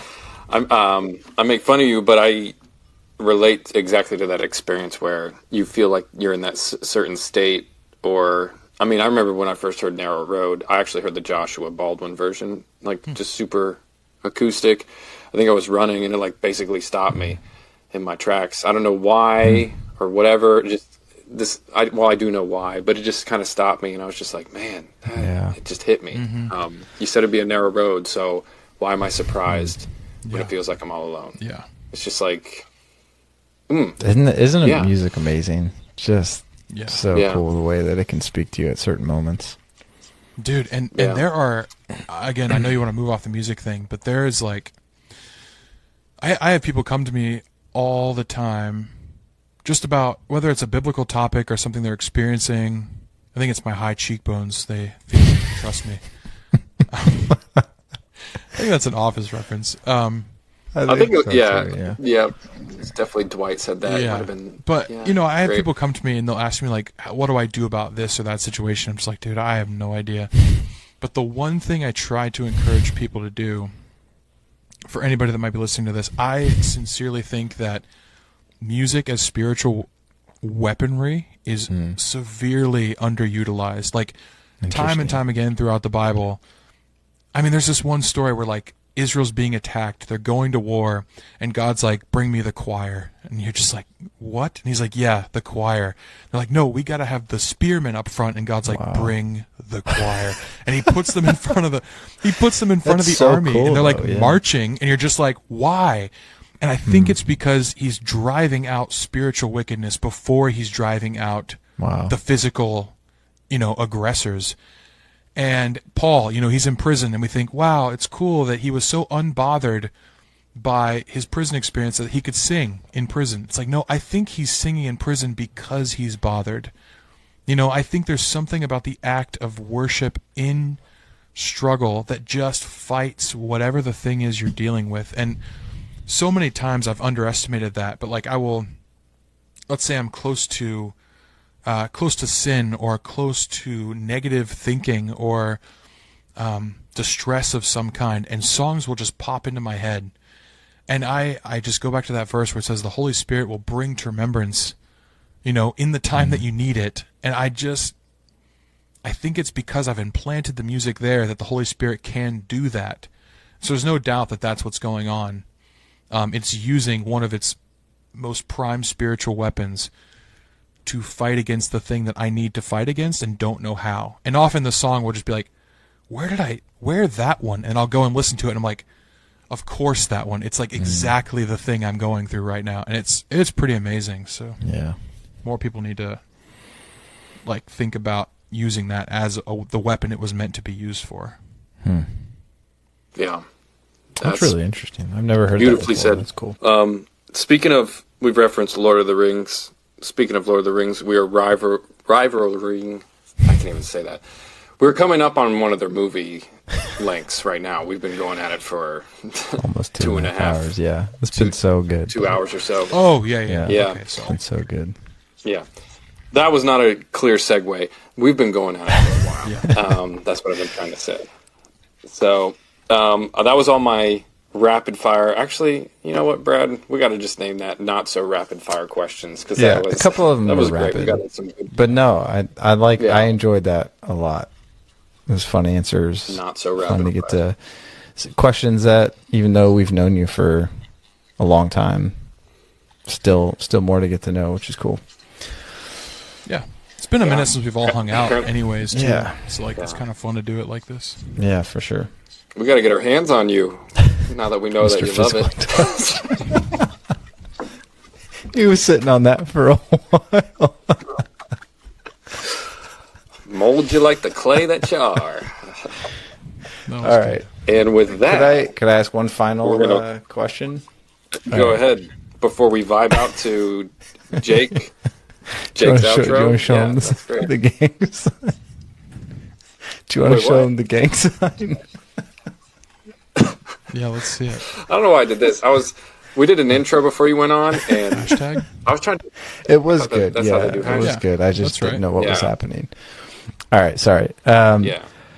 Outside of your podcast, what are some of the things you're up to now? So at one point, if I remember correctly, you were potentially going to school for counseling. I don't know if that played itself out or if you're still in it. Like, what's going on outside of that? Yeah, I'm currently at Liberty University doing counseling. Like a master's degree in Are counseling. you giving or taking? Okay, sorry. It's a bad joke. It's getting late. Go ahead. No, yeah, Go I'm ahead. taking classes in counseling. Yeah, clinical mental health counseling. Yep, that's what I'm doing. Okay, cool. That's awesome. How much Liberty longer do you U. have left at that? Liberty University. Liberty, liberty, liberty. Nice. So it's a master's Yeah, program? it's a master's program. I have 4 semesters left, Okay. Oh, including summer. So, still a little bit. Will that make... That will make is that me like a a counselor. Oh, yeah, that makes so much sense. Boy, it is getting late. Yeah. No, it's like I wanted to do Christian counseling, and they're a Christian school with an emphasis on faith. So, but the accreditation is just clinical and mental health counseling. So I'll just be a counselor. I'll just have a master's degree in counseling. Cool. Yeah, I think you'll do... We know you. Obviously, I think you'll do great at that. I hope Yeah. so. Yeah. Someone told me at church the other day, they're like, "Yeah, you're really good at that. You're like kind of hard on people." And I was like, "Oh." But they meant it as a compliment. They're like, "You could do like your business could be called like Tough Love Counseling." I'm like, "I actually love that because like I don't there's some things about counseling that are just a little bit like know your truth, feel your pain, live it out into the world." And I'm just like, that's not me. Like I do want to care about people's pain and be sensitive to it, but yeah, I'm not much of a coddler, I don't think. So, No, you're the type of guy that gets your hands on people. yeah. Counseling with a side of massage just for me. No, that's awesome, Micah. Best of luck. 4 semesters, so is that 2 years. a A year? year and a semester. Oh, Yeah. okay. I'll be calling you up for help. Okay. Brad, you didn't say that, but you could use it, buddy. I could use it. Thanks for coming on, See, Micah. it's so hard. It's so hard to be mean to you. Brad's like, Never "You're again." right." You do it a lot. Oh yeah, thanks for having me. This is super fun. Yeah. Sorry we went for like a long time. Good luck editing. It's all good. See you guys next week. It's all good. I don't have a job. So thanks. Yeah, thank you, Micah. And Brad, do you have anything to say in the outro? No. I really don't. All right. Take it away, Jake. You guys have every Take it away, Jake.